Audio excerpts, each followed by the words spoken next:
그 인도네시아 국영 기업들이 영업이익률이 30%를 내는 알짜 사업에 대한 지분을 일부를 에코프로그룹에 파는 이유가 바로 운명 공동체이기 때문입니다. 그러니까 삼원기가 잘 팔려야 되는데 삼원기가 LFP에 밀려나가게 되면은 그러면은 그 인도네시아 입장에서는 전방 산업을 잃게 되는 거죠. 그러니까 이제 인도네시아 입장에서는 삼원계가 LFP 배터리에 밀려나지 않도록 전적으로 지원해줄 필요가 있었던 겁니다. 그래야 전방 산업이 커지고 인도네시아의 니켈도 많이 팔 수가 있는 거죠. 국내 주식 실시간 정보, 야간 미국 주식 브리핑, 전부 무료. 영상 아래 링크 클릭하고 그로스 리서치 텔레그램으로 들어오세요. 최근 현대차와 SK온 협력 확대 발표랑 또 LG화학은 친환경 신사업 중심으로 사업 포트폴리오를 재편하고 있는데 우리가 다시 주목해서 봐야 할 2차 전지 기업들 그리고 또 어떻게 변화되고 있는지 이 부분 좀 얘기해 주시죠. 오늘 날짜가 9월 25일 목요일입니다. 목요일인데 오늘 2차전 기업들은 좀 간만에 뭐 낙폭가대에 있는 기업들도 있었지만은 간만에 좀 시장 대비해서 그 급반등을 했고요. 뭐 에코프로도 5%, LG에너지솔루션도 장중 한 4% 정도 반등이 나왔는데 일단 그 트럼프 행정부에서 리튬 아메리카에 대한 지분 거의 10%를 취득하는 것을 고려하고 있다, 추진 중이다라는 소식이 나오면서 리튬 아메리카가 99% 넘게 상승했습니다. 거의 100% 가까이 상승이 나왔고 주가 상승이 나왔고, 그리고 오늘 루머가 있었는데 트럼프 행정부에서 전기차 세액공제 폐지하는 거를 뭐 27년까지 미룰 수 있다 뭐 이런 루머가 있었어. 근데 제가 그 소식을 그 내용을 봤을 때 그 해당 그 스레드에 올라온 글 외에는 다른 어느 곳에서도 거기에 대해서는 정보가 나오지 않기 때문에 그냥 단순 루머일 뿐이다라고 좀 볼 수 있겠고, 또 이제 그 에코프로비엠에 대한 리포트 오늘 좀 이따 말씀드릴 건데 LH 투자증권에서 리포트가 나온 게 있어요. 그 이제 에코프로비엠 지분을 가지고 그 PLS 방식으로 8천억 조달을 했는데 여기 대해서 그 자금으로 이제 인도네시아 니켈 사업에 그 투자를 할 거거든요. 그런데 이제 그 산업에 대해서 긍정적인 코멘트를 좀 했습니다. 그래서 에코프로비엠이 오늘 좀 장중에 좀 많이 뭐 2차전 기업 중에서 많이 올랐고요. 그리고 리튬 아메리카가 올라가니까 뭐 약간 거기 관련된 뭐 이렇게 연관성이 있다고 하는 기업도 좀 올라온 거고, 전반적으로 이제 그 테슬라의 그 전기차 인도량이 좀 양호하다는 소식부터 해서, 그래서 이제 간만에 좀 복합적으로 2차전 쪽에 좋은 긍정적인 좀 소식들이 좀 나타났거든요. 그래서 이제 오늘 좀 반등세가 나왔는데, 그 오늘 에코프로비엠이 올라간 이유도 결국에는 사업구조 개편을 하고 있는 거거든요. 그래서 최근의 흐름이 국내에서는 그 뭐 전기차가 완성차뿐만 아니라 배터리 기업, 소재 업체들이 나름의 지금 이 캐즘을 극복하기 위한 캐즘 이후의 시대를 대비하기 위해서 사업 구조를 개편을 하고 있습니다. 그래서 그런 사례들을 좀 말씀드리겠고요. 최근에 뭐 조지아 공장 구금 사태 때문에 이제 LG에너지솔루션 그 조지아 지역에 있는 배터리 공장들이 다 멈춰 있는 상태인데요.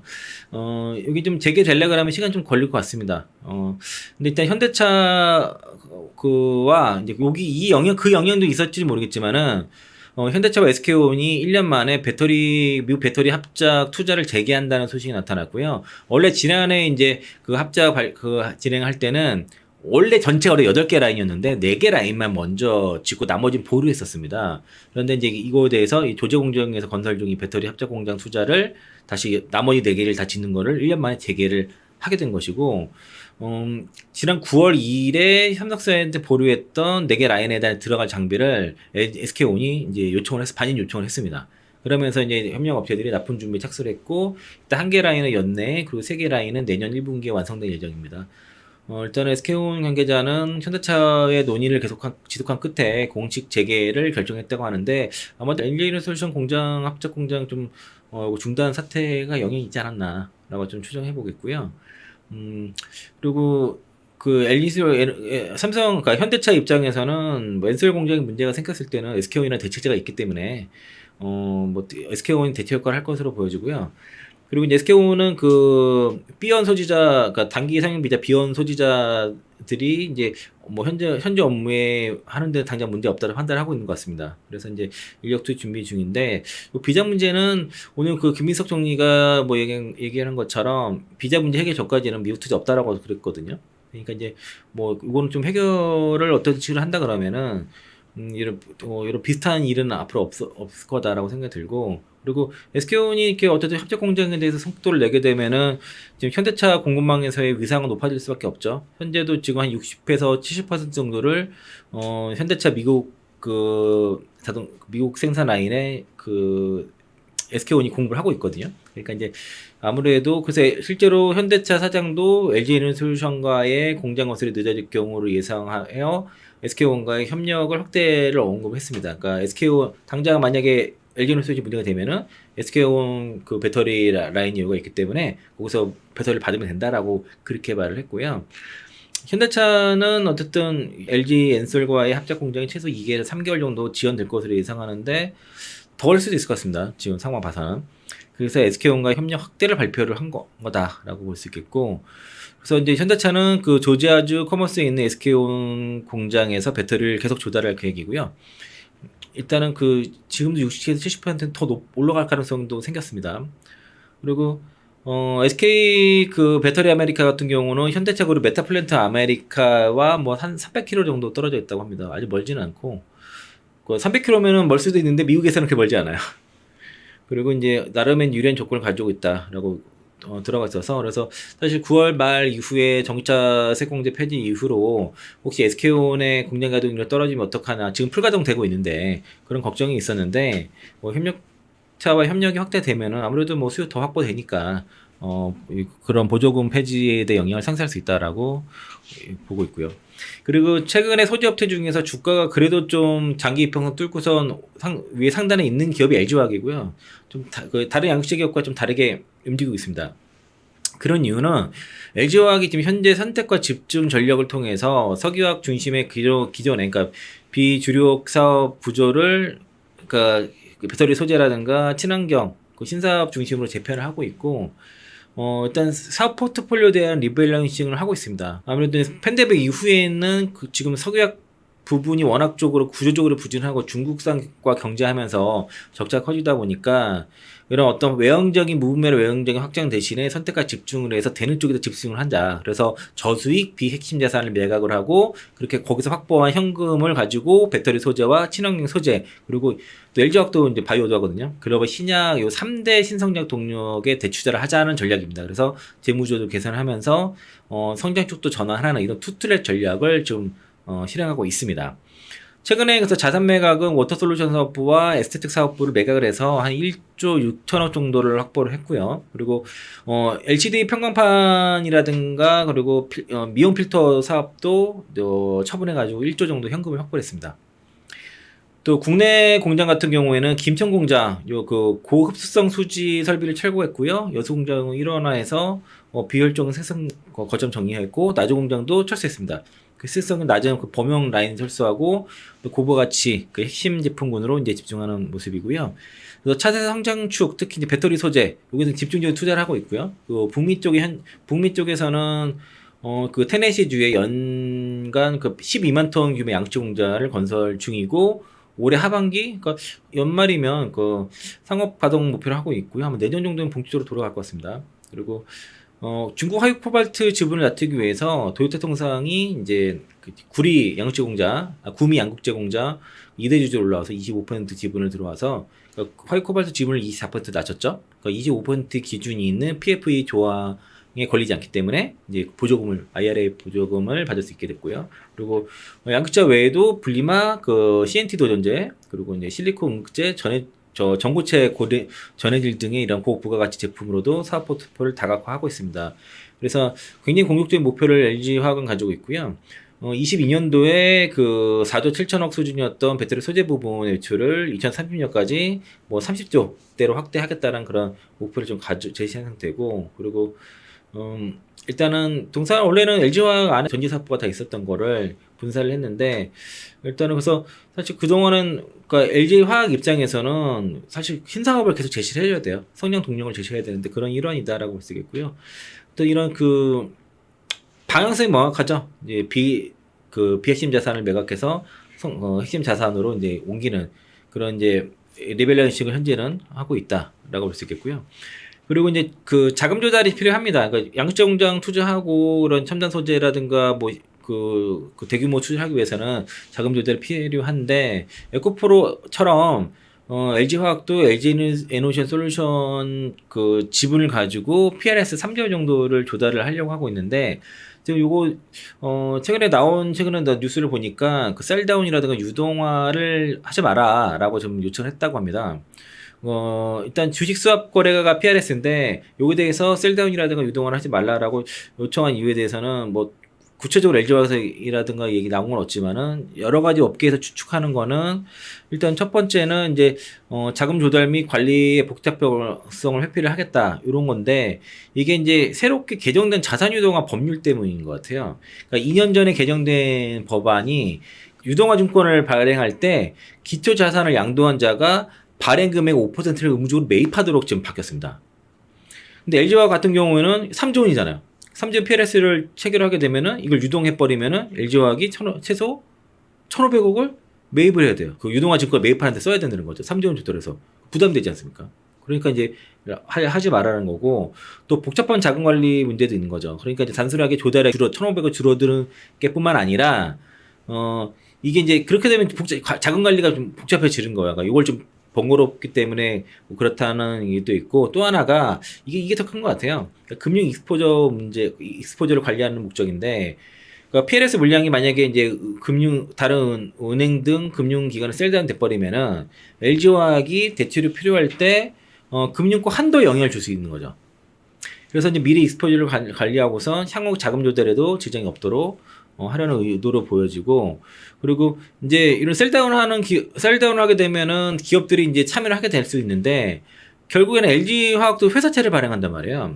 근데 그런 셀다운에 참여하는 기관들이 향후에 회사채에 잠재적인 투자자가 될 수 있는데 이게 그 PRS 물량이 막 그 이자율이 뭐 5% 막 이렇게 되는데 그 수익률이 회사채 금리보다 매력적으로 보일 수 있습니다. 그러면은 향후에 회사채 발행 전략이 차질이 있을 수밖에 없죠. 그리고 그러니까 PRS 물량은 그 LG 에코프로비움도 5%대의 이익을 보장을 하는 거거든요. 아마 LG화학도 마찬가지일 거예요. 한 5% 정도 이익을 보증하는 그럴 거로 보이는데, 그러니까 LG화학은 이게 이런 시장이 풀린 PRS 물량이 자사의 다른 금융 상품에도 영향을 주는 것을 원치 않고 방지하고자 하는 목적이 있을 수 있다라고 볼 수 있겠고요. 그리고 일단 LG화학은 이번 PRS 통해서 이건 증권사에서 전망한 거는 일부 자금은 주주환원에 사용될 가능성이 상당히 높게 보고 있습니다. 증권사 리포트에도 그렇게 언급이 돼 있는데요. 일단은 그 PRS가 계약이 완료가 되면은 LG화학은 LG에너지션 지분을 다시 사올 생각이 없습니다. 그래서 그러니까 지금 지분율이 한 82% 정도 되는데 2.2%, 한 3% 정도의 지분을 매각을 해서 80% 미만으로 낮추는 거죠. 그렇게 되면은 글로벌 최저한수 규제를 피할 수 있습니다. 그리고 그렇게 확보한 자금으로 일부를 주주들에게 환원하는 목적도 있고 또 LG화학이 이번 PRS로 그 LG 에너지 솔루션의 유통 주시를 늘릴 수가 있겠죠. 그렇게 되면 82% 갖고 있는데 유통 주시 별로 없지 않습니까? 이거 늘리고 그러면서 대규모 자금도 확보하면서 재봉 운영성도 높이고 또 그러면서 그걸 신사업 특히 이제 첨단 소재 쪽에 투자하는 그런 활용을 할 수 있고요. 또 이게 증권사들 입장에서는 이게 사실 법적 의무는 없는데 LG 같은 대기업이 요청했을 때 이걸 안 들어줄 수가 없고 그렇거든요. 사실 이자만 받고서는 이게 이제 이익이 크진 않은데 셀다운도 하고 유동화도 해가지고 다양한 그 상품을 만들어야 되는데 그게 실질적으로 좀 거절하기는 어려울 거로 보여지는 거죠. 그러니까 영업에서의 불이익 같은 게 있죠. 왜냐면은 증권사들 LG그룹에서 여러 가지 뭐 영업하기 어렵게 될 수 있는 거니까 아마 말을 들어야 되지 않을까 싶고 그리고 이제 LG그룹도 금융당국에서도 상당히 예의주시하기 때문에 그러니까 어쨌든 LG화학이 원하는 대로 개인 될 것 같습니다. 될 것 같은데 이런 사정이 있다라고 볼 수 있겠고요. 그리고 에코프로 같은 경우가 어제 나왔죠. 근데 8천억 규모의 PRS 자금 조달을 했는데 원래 7천억 얘기가 있었죠. 근데 증권사들의 요청에 의해서 당초 목표보다 1,000억을 증액해가지고 8천억으로 했는데 에코프로비엠의 주식을 담보로 한 주가 수익 수합 계획을 통해서 8천억에 달하는 규모의 자금을 조달을 확정을 했습니다. 그래서 이제 일단은 그 에코프로 BM 주식 673만 9,680주네요. 673만 주 정도를 가지고서 PRS 계획을 했는데 어쨌든 뭐 당초 목표가 7천억이었는데 1,000억을 더 하게 된 거죠. 에코프로 입장에서는 뭐 좋은 일이고요. 계약 기간 2년이고 수수료는 연 5%대. 그래서 미래에셋을 포함한 6개 증권사가 참여했고요. 그러니까 이제 이거 나름의 그 아이디어를 잘 짠 것 같습니다. 왜냐면은 이런 PRS 계약이 주가만 빠지지 않으면 문제가 안 되거든요. 그래서 이제 시장에 충격을 줄 수 있는 블록들이라든가 장내 매각 이런 거 대신에 어쨌든 주가에 직접적인 영향을 주지 않으면서 그런 방식으로 평가를 받고 주가만 올라갔을 경우에 만약 주가가 하락 시에는 손실을 에코프로가 보전을 해줘야 되는 건데 그것만 아니다고 하면은 상당히 이제 그러면 이제 주가가 지금에서 더 떨어지지 않을 거라 자신감 없이는 하기 어려운 그런 계약인데 뭐 나름 시장 친화적인 방식이다라고 볼 수 있습니다. 다만 이제 에코프로의 밸류에이션 상황에서는 에코프로의 BM에 대한 지분율이 줄어들기 때문에 나중에 지분법 에코프로가 이제 시장이 좋아졌을 때 그 지분법 이익 밸류에이션 할 때는 좀 더 떨어질 수밖에 없습니다. 지분율이 떨어지니까. 그리고 이 자금은 인도네시아 니켈 사업에 투자를 할 거고요. 인도네시아 1단계, 그래서 2단계 사업에도 2단계 프로젝트에도 투입할 예정이고, 그리고 2단계 특히 그 IGIP라고 하는데, 인터내셔널 그린 산업단지, 여기 프로젝트에 들어갈 거거든요. 여기가 이제 그 니켈 재련부터 전구체, 양극체, 배터리 셀까지 다 이렇게 수개월 해가지고, 뭐 이렇게 가격 경쟁력 확보하겠다라는 발표고요. 조인트 벤처도 설립을 하게 됩니다. 인도네시아 국영기업과 같이. 조인트 벤처 그 PT BNSI를 설립을 하고요. 여기에 2천억 투입을 하게 됩니다. 그러니까 8천억 중에서 일단 2천억 해서 지분의 20% 정도 확보할 계획이고 추가 투자는 이제 계속 이제 에코프로가 주도하면서 진행할 예정이고요. 그래서 송호준 에코프로 대표는 이번 인도네시아 프로젝트가 에코프로 밸류체인을 니켈 광산까지 확대시켜서 그룹 포트폴리오를 다각화하는 매우 의미 있는 미래 성장 동력이라고 밝혔습니다. 그래서 요게 호재가 돼서 오늘 에코프로랑 에코프로 BM 주가가 올라갔는데 에코프로 머트가 수혜가 될지 에코프로 BM이 될지 에코프로가 될지는 좀 봐야 되는데 오늘 주가는 에코프로 BM으로 움직였죠. 좀 더 강하게. 그래서 그 에코프로 8천억 규모의 그 PRS 자금 조달 확정권에 대해서 NH투자증권의 주민 애널리스트가 코멘트를 했습니다. 그러니까 이걸 그대로 읽어보면은 여기 이제 텔레그램에 있는 자료 이렇게 갖고 왔거든요. 그러니까 에코프로는 그 PRS 계약을 통해 에코프로 BM 지분을 기존 45.6%에서 38.7% 낮출 계획이고요. 처분 주식은 전체 주식의 6.9%에 해당하는 규모이며 매각 목적은 해외 투자, 인도네시아 니켈 재련소 및 유동성 확보다. 에코프로 그룹은 이번 투자권까지 포함해 인도네시아의 총 4개의 니켈 재련소를 확보하게 됩니다. 5개 재련소에서 생산 가능한 총 MHP는 54만 3천 톤이죠.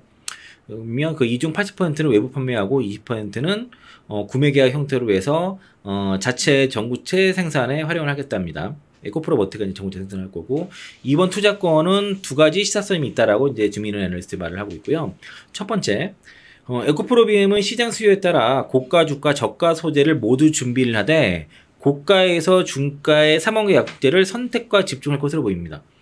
당사 분석에 따르면 그 MHP를 내재할 경우 하이니켈 양극재 가격은 현재 키로당 25달러에서 키로당 20달러로 낮출 수 있다고 하고요. 이는 중고업체들이 생산하는 하이니켈 가격과 유사해 가격 경쟁이 가능한 수준이다. 그러니까 결국 이번 투자는 중장기 관점에서 에코프로 BM의 양극재 경쟁력 강화로 이어질 전망.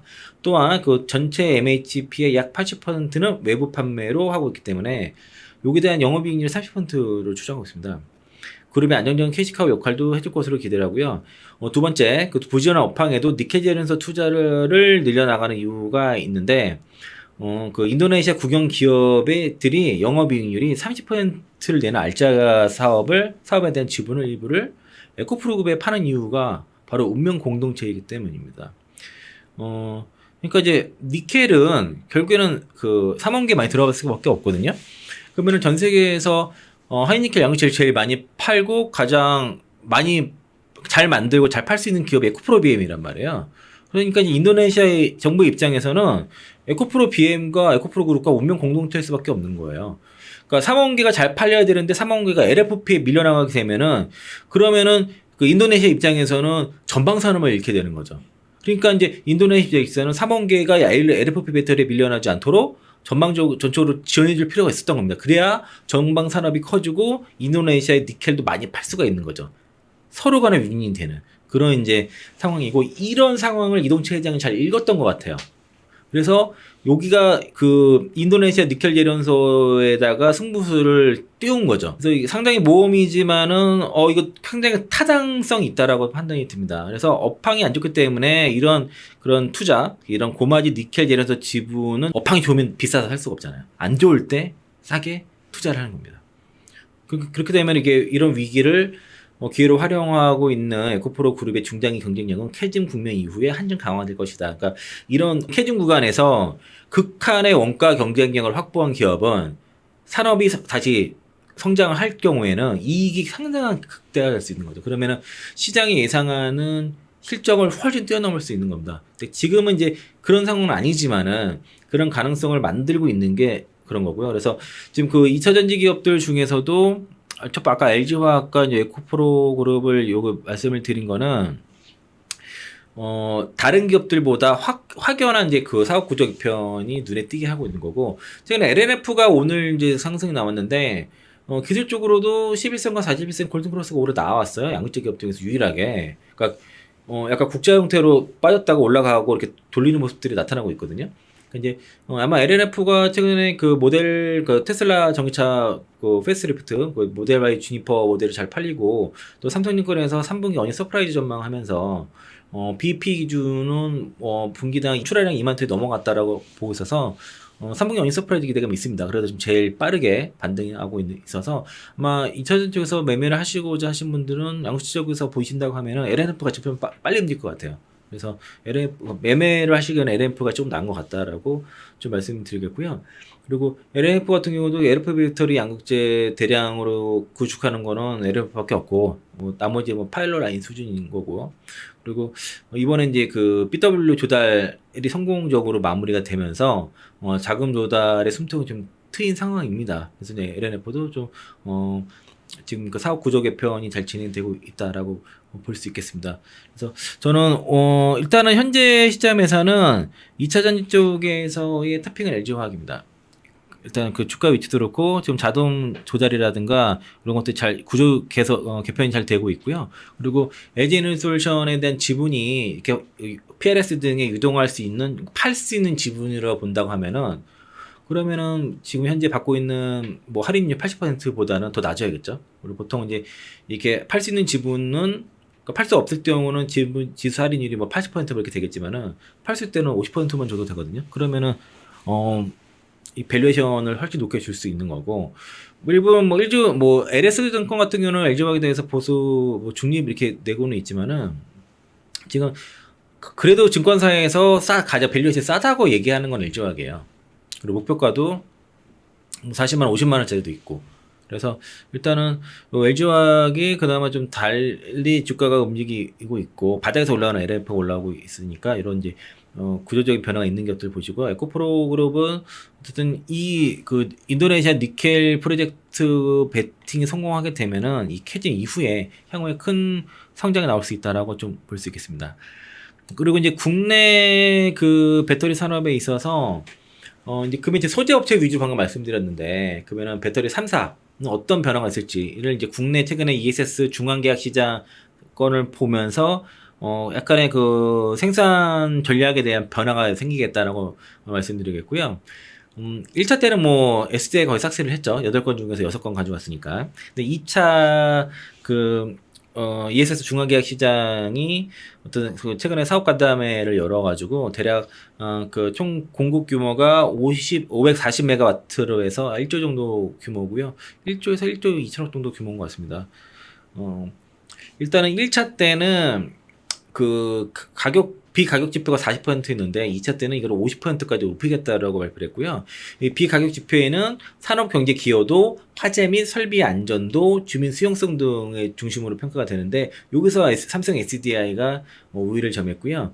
1차 산업에서는 삼성 SDI가 전체 물량의 76%를 수주했습니다. 여기서는 이제 특히 울산 공장에서 생산하는 배터리, 여기서 국내 생산을 통한 높은 산업 기여도 점수가 결정적 역할을 한 것으로 분석이 돼서, 근데 2차 때는 좀 달라질 가능성이 높습니다. 일단 삼성 SDI는 기존의 고가 그 NCA 배터리를 공급하면서도 가격을 거의 LFP 이하로 제한했다고 그래요. 그리고 울산 공장의 대부분을 이제 생산을 울산공장에서 하기 때문에 1차 때와 비슷하게 여기에 대해서 우위를 점할 수는 있는데 2차 때도 마찬가지로 그런 전략일 것 같고요. SK온 같은 경우도 지금 국내 생산 방식을 바꿀 생각입니다. 이제 그걸 결정할 거고 LG에너솔루션도 일단 1차 때 페인이 국내 생산이 아니었다는 것 때문에 그래서 일단은 난징에서 생산을 했었거든요. 그 에어프 배터리를 이거를 국내 생산으로 검토 중이고 아마 11월 달 안에 결정할 것으로 보여지고요. 일단 오창 공장 NCM 라인을 LFP 라인으로 전환하는 방식을 일단 고려해서 국내 생산 방식을 하겠다는 거고 이거 결정은 11월 달에 할 것 같습니다. 일단 그래서 1차 때와 2차 때 봤을 때는 2차 때는 어쨌든 여전히 삼성 SD는 그 3원기 배터리로 그리고 그 SK온과 LG에너솔루션 LFP 배터리를 내세울 건데 일단 가격은 LFP가 유리할 것 같지만 삼성 SD가 워낙 싸게 지금 잘 내놨기 때문에 가격 경쟁력은 뭐 비슷하다 보시면 될 것 같아요. 납품 단가를 맞춰놨어요. 오히려 엔솔과 SK온보다도 그 LFP 배터리보다 더 유리한 가격을 지금 제일 상태이기 때문에 아마 가격은 상당히 치료할 거고요. 일단 이런 산업 경제 기여도에서 삼성 SDI가 울산 공장 덕분에 넘어갔고, 그리고 화재 안전 기술에 대해서도 독자적인 노티피 기술이라고 해가지고 화재 방지 기술 요걸 적용해서 여기서도 점수를 받았는데, LG에너솔루션은 아까 말씀드린 것처럼 중국 난징 공장 생산분을 LFP, 그러니까 오창 공장으로 돌려서 NCM 라인을 이제 LFP 라인으로 돌릴 거다라고 하는데, SK온도 그 충남 서산 공장을 전기차 라인을 ESS로 전환을 해서 여기 이제 파우치형 LFP 배터리를 생산하는 걸 이제 추진 중에 있습니다. 그래서 이제 만약에 국내 배터리 3사가 모두 다 국내 생산을 한다 그러면은 치열하겠죠. 가격이랑 스펙이랑 이런 것들. 그래서 이제 그래도 LFP 배터리가 그래도 가격 경쟁이 아마 있을 건데 삼성 SDI가 워낙 지금 싸게, 그리고 그만큼 지금 리튬 가격이 하도 많이 떨어져서 수산의 리튬 가격이 중국에서는 탄산 리튬 가격이 낮아요. 근데 그런 덕분에 이제 가격 경쟁이 좀 생겼고, 그리고 2차 사업자 간담회에서 1차 사업에 대한 개선 방안을 논의하고 이렇게 가격 지표를 좀 더 세분화하겠다고 합니다. 그래서 이제 안정성이라든가 산업 경제 기여도 비중을 확대하겠다고 얘기를 했고요. 국내 ESS 사업은 2038년까지 약 40조 규모로 발주가 될 겁니다. 그러니까 이제 이게 지금 단순하게 1조 이렇게 수주가 작다고도 볼 수 있는데, 이게 여기서 끝내는 게 아니라 이거 자체가 앞으로의 엄청난 레퍼런스가 되는 거예요. 그리고 이렇게 하면서 국내 기업, 국내 소재, 부품들 쓰게 되면은 관련 이제 밸류체인도 강화가 되는 거고요. 그래서 이제 이런 국내 산업이 앞으로 어떤 영향을 미칠 건지에 대한 이제 분석을 해봤는데, 일단은 대규모 국가 프로젝트가 어쨌든 진행이 되니까 여기에 실적을 쌓게 되면은 그만큼 레퍼런스가 쌓이는 거죠. 그래서 기술력이라든가 안정성, 능력에 대해서 입증하는 방법이 내가 국가 프로젝트를 수주했다는 거기 때문에 이런 이제 해외 발주처한테도 이런 대형 프로젝트에 대한 실제 성공적인 운영 경험은 큰 신뢰를 줄 수밖에 없겠죠. 그래서 삼성 SDI가 1차 입찰에서 압승을 한 이유도 단순히 가격 경쟁력으로만 이긴 게 아니라 그러니까 이런 배터리 시스템의 안정성이라든가 그리고 성능에 대해서 국내 대규모 프로젝트에서 검증을 받았다는 그런 이제 레퍼런스가 되는 거죠. 그러면 이걸 가지고 북미라든가 다른 쪽에서도 그러니까 우리가 ESS를 하게 되면 대부분 LFP가 대세라고 보는데 여전히 그게 대세적인 폼팩트로 각형 LFP 이게 이제 대세적인 폼팩트가 될 것으로 보여지는데, 이런 NCM 3원기 가지고도 경쟁력을 높일 수 있는 계기가 되는 거죠. 이런 것들이. 그리고 이런 국가 주도의 ESS 사업은 단순히 배터리 공급을 넘어서 시스템 통합 그리고 운영 소프트웨어 등의 ESS 전반 솔루션을 다루는 그런 경쟁력을 요구하게 되는데, 이런 국내 입찰에 성공했다는 것 자체가 그런 경쟁력을 입증했다는 거고요. 그리고 만약에 이제 삼성 SDI가 아닌 LG에너솔루션이나 SK온이 만약에 입찰에 성공을 많이 했을 때 이거 나쁘지 않습니다. 왜 그러냐면 아까도 말씀드린 것처럼 이런 ESS 글로벌 ESS 산업은 좀 LFP가 각형 LFP가 많이 대세 폼팩터로 좀 굳어지고 있는 상태인데, 그러면 국내에서 이거 레퍼런스가 생기는 거야 처음. 특히 SK온은 사실 레퍼런스가 마땅히 없잖아요. 그 LG에너지도 마찬가지고 현재는 앞으로 공급할 거지 LFP로 공급한 레퍼런스가 이제 크지 않은데 그 ESS 쪽에서는 정부에서 어떤 주도적으로 얘기를 하고 있는 것 같아요. 그러니까 어떤 국내 산업을 성공하게 되면은 해당 기업들은 수출, 해외 진출이 좀 용이해진다.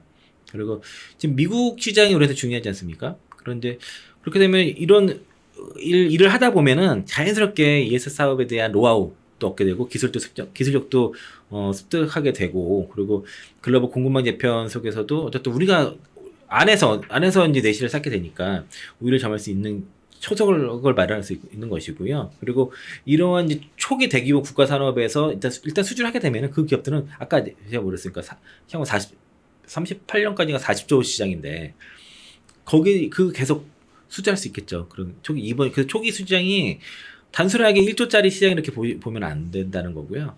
그리고 이 국내 ESS 산업 입찰이 결국에는 한국 배터리 기업들한테는 이게 레퍼런스가 되고 경험이 되고 또 실적으로 연결되고 하면서 글로벌 ESS 시장에서의 경쟁 우위를 확보하기 위한 어떤 성장 동력을 얻는데 이런 기초적인 역할을 할 가능성이 있다라고 저는 그렇게 보고 있고 그래서 이게 성공적으로 프로젝트가 잘 되게 되면은 아마도 우리가 수출하는데 특히 유럽 시장에서 우리가 상당히 고전하고 있는데 그런 시장에서도 우리가 좀 기회를 열 수 있지 않나라고 봐서 제가 이번에 정부에서 진행하고 있는 그 중앙계약 시장 요게 대해서 상당히 지금 주목을 하고 있습니다.